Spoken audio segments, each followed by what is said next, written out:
প্রিয় চাকরিপ্রত্যাশী ভাই ও বোনেরা, আসসালামু আলাইকুম। বাংলাদেশের অত্যন্ত সুপরিচিত ও সুনামধন্য তৈরি পোশাক বিক্রয়কারী প্রতিষ্ঠান স্পার্ক গিয়ার সম্প্রতি নতুন একটি বিশাল সার্কুলার প্রকাশ করেছে। এই সার্কুলারটিতে সারা বাংলাদেশ থেকেই আগ্রহী প্রার্থীরা সম্পূর্ণ বিনা অভিজ্ঞতায় শুধুমাত্র এইচএসসি বা ইন্টার পাস করলেই আবেদন করতে পারবেন। তো আজকে আমি আপনাদের মাঝে উক্ত সার্কুলারটি সম্পর্কে বিস্তারিত তথ্য দেওয়ার চেষ্টা করব এবং সেই সঙ্গে দেখিয়ে দেব কিভাবে আপনারা এই সার্কুলারটিতে খুব সহজে আবেদন করতে পারবেন। আশা করি ভিডিওটি না টেনে শেষ পর্যন্ত দেখবেন। সেই সঙ্গে আপনি যদি আমার এই চ্যানেলে নতুন হয়ে থাকেন এবং এই ধরনের সার্কুলারগুলো নিয়মিত পেতে চান, তাহলে অবশ্যই আমার এই চ্যানেলটি সাবস্ক্রাইব করে দেবেন এবং পাশে থাকা বেল আইকনটি চেপে অল বাটনে প্রেস করে দেবেন। তো চলুন কথা না বাড়িয়ে পুরো সার্কুলারটি দেখে নেওয়া যাক। তো দেখতেই পাচ্ছেন যে স্পার্ক গিয়ার সাম্প্রতিক যে সার্কুলারটি প্রকাশ করেছে সেটি জরুরি একটি নিয়োগ বিজ্ঞপ্তি এবং এই সার্কুলারটির যে নিয়োগ প্রক্রিয়া সেটি সরাসরি সাক্ষাৎকারের মাধ্যমে অনুষ্ঠিত হবে। অর্থাৎ এই সার্কুলারটিতে আপনাকে পূর্বে থেকে আবেদন করতে হবে না। তারা যে সকল নির্ধারিত স্থান, তারিখ ও সময়ের কথা উল্লেখ করেছে, সেই সকল নির্ধারিত স্থানে নির্ধারিত তারিখে নির্ধারিত সময়ে আপনারা সশরীরে উপস্থিত হবেন এবং এই সাক্ষাৎকারটিতে অংশগ্রহণ করতে পারবেন। তো প্রথমেই তারা তাদের প্রতিষ্ঠান সম্পর্কে কিছুটা তথ্য তুলে ধরেছে, এগুলো আমি আপনাদেরকে ধারাবাহিকভাবে পড়ে শোনাবো। যেমন সুনামধন্য তৈরি পোশাক বিক্রয়কারী প্রতিষ্ঠান স্পার্ক গিয়ার লিমিটেডের ঢাকায় অবস্থিত ধানমন্ডি গুলশান উত্তরা মিরপুর শাখার জন্য বিক্রয় সহযোগী পদে প্রতিষ্ঠানের প্রচলিত বেতনে কিছু সংখ্যক সৎ পরিশ্রমী ও উদ্যমী লোকবল পুরুষ অথবা মহিলা নিয়োগ করা হবে। অর্থাৎ এই সার্কুলারটিতে পুরুষ এবং মহিলা উভয় প্রার্থী কিন্তু আবেদন করতে পারবেন। তো এই সার্কুলারটি যে পদের নাম রয়েছে সেই পদটির নাম হচ্ছে বিক্রয় সহযোগী এবং এই সার্কুলারটিতে আবেদন করতে হলে আবেদনকারী শিক্ষাগত যোগ্যতা এইচএসসি পাস হতে হবে।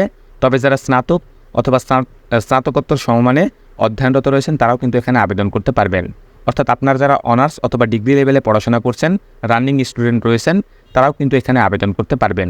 অভিজ্ঞতার কথা বলা হয়েছে, অভিজ্ঞতার প্রয়োজন নেই। অর্থাৎ আপনি সম্পূর্ণ বিনা অভিজ্ঞতায় এই সার্কুলারটিতে আবেদন করতে পারছেন। তো এখানে বলতেছে আগ্রহী প্রার্থীগণকে জীবন বৃত্তান্ত, অনাত্মীয় দুইজন সম্মানিত ব্যক্তির রেফারেন্স, ফোন নম্বর উল্লেখপূর্বক এবং আবেদনকৃত শাখার নাম উল্লেখপূর্বক প্রয়োজনীয় কাগজপত্র দিয়ে সহ নিম্নোক্ত ঠিকানায় প্রতিদিন অফিস চলাকালীন সময় সকাল 10টা থেকে বিকাল 4টা পর্যন্ত সরাসরি সাক্ষাৎকারের জন্য আহ্বান জানানো যাচ্ছে। আবেদনের শেষ সীমা হচ্ছে আগামী 8ই অক্টোবর 2024 বেলা 4টা পর্যন্ত, অর্থাৎ বিকাল 4টা পর্যন্ত। এবং শুক্রবার এই নিয়োগ প্রক্রিয়াটি বা এই সাক্ষাৎকারটি বন্ধ থাকবে, যেহেতু শুক্রবার তাদের অফিসিয়াল কার্যক্রমগুলো বন্ধ থাকে। তো বুঝতেই পারছেন, যারা আগ্রহী প্রার্থী রয়েছেন তারা অবশ্যই একটি জীবন বৃত্তান্ত নিয়ে যাবেন এবং তার মধ্যে আপনার আত্মীয় নন এমন দুজন সম্মানিত ব্যক্তি, যেমন আপনার শিক্ষক হতে পারে বা আপনার কোনো এলাকার বড় ভাই, অবশ্যই তিনি যেন একজন শিক্ষিত অথবা চাকরিজীবী ব্যক্তি হয়, এই ধরনের দুইজন ব্যক্তির নাম এবং ফোন নাম্বার অবশ্যই সঙ্গে করে নিয়ে যাবেন। এবং আপনি কোন শাখায় আবেদন করবেন সেই শাখার নামটিও অবশ্যই আপনার জীবন বৃত্তান্তে উল্লেখ করবেন এবং আপনার যে সকল প্রয়োজনীয় কাগজপত্র রয়েছে, যেমন আপনার শিক্ষাগত যোগ্যতার যে সার্টিফিকেটগুলো রয়েছে সেগুলোর অরিজিনাল এবং ফটোকপি এবং আপনার ন্যাশনাল আইডি কার্ড অথবা জন্ম নিবন্ধন কার্ডের অরিজিনাল অথবা ফটোকপি, এই সকল কাগজপত্রগুলো নিয়ে অবশ্যই শুক্রবার ব্যতীত আগামী 8 অক্টোবর 2024 তারিখের আগে যে কোনো একটি দিন আপনারা সকাল 10টা থেকে বিকাল 4টার মধ্যে তাদের যে অফিসগুলো রয়েছে সেগুলোর যে কোনো একটিতে গিয়ে এই সাক্ষাৎকারটিতে অংশগ্রহণ করতে পারবেন। ঢাকাতে এখানে তারা বেশ কয়েকটি স্থানে এই সাক্ষাৎকারটি তারা নিবে, যেমন গুলশান 1, গুলশান 2, ধানমন্ডি, মিরপুর, উত্তরা। এবং পাশাপাশি তারা কিন্তু ফোন নম্বরেও উল্লেখ করেছে, আমি এগুলো আপনাদেরকে বলে দিচ্ছি। যেমন 27 সাউথ এভিনিউ, গুলশান 1, ঢাকা 1212।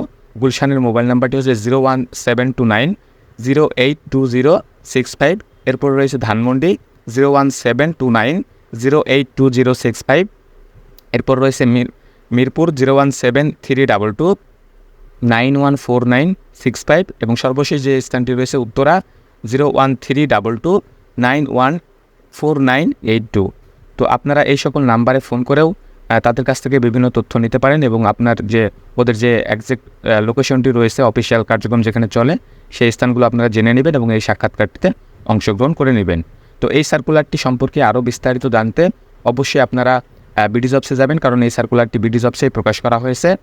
এছাড়া বিডি জবসেও আপনারা কিন্তু আবেদন করতে পারেন। আপনারা ঢাকার বাইরে যারা রয়েছেন তারা অবশ্যই বিডি জবসে আবেদনটি সম্পন্ন করতে পারবেন। দেখতে পাচ্ছেন এখানে অ্যাপ্লাই নাও অনলাইন লেখা রয়েছে, এখানে যদি আপনারা প্রেস করেন তাহলে কিন্তু আপনাদের আবেদনটি সম্পূর্ণ হয়ে যাবে। এছাড়া আমি আমার ডেসক্রিপশন বক্সে এই সার্কুলারটির লিঙ্ক শেয়ার করব, আপনারা চাইলে সেখান থেকে ওই সার্কুলারটি দেখে নিতে পারেন। আর যাদের বিডি জবস রয়েছে তারা অবশ্যই বিডি জবসের ফ্রন্টে যাবেন, ফ্রন্টে গেলে এই সার্কুলারটি পেয়ে যাবেন। তো আজকের এই ভিডিওটি এ পর্যন্তই। আপনাদের যদি কোনো প্রশ্ন থাকে এই সার্কুলারের বিষয়ে অবশ্যই কমেন্টে আপনারা লিখবেন। আমি অবশ্যই আপনাদের প্রশ্নের উত্তর দেওয়ার চেষ্টা করব। আপনাদের সবার জন্য শুভকামনা রইল। আল্লাহ হাফেজ।